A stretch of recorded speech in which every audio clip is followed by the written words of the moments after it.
যারা বুঝতে পারছো না যেটা আমি কী লাগাচ্ছি, আমার এই শর্টসের আগের শর্টসটা দেখে নিও, তাহলেই বুঝতে পারবে। আমি সেখানে বলে দিয়েছি। এটা খুবই একটা উপকারী জিনিস। আমার স্কিনটা তোমরা দেখোই নিশ্চয়ই। আমি কিন্তু কোনো রকম অন্য কিছু ইউজ করি না,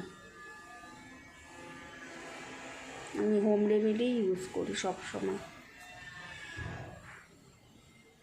কোনো পার্লারে গিয়ে ফেসিয়াল টেসিয়াল কিচ্ছু করি না, আমার ভাল লাগে না ফেসিয়াল পার্লারে গিয়ে করতে। ফেসিয়ালের যে ইয়েটা মনে হয় যেন দম আটকে আসছে। এটা শুকিয়ে যাবে, তারপরে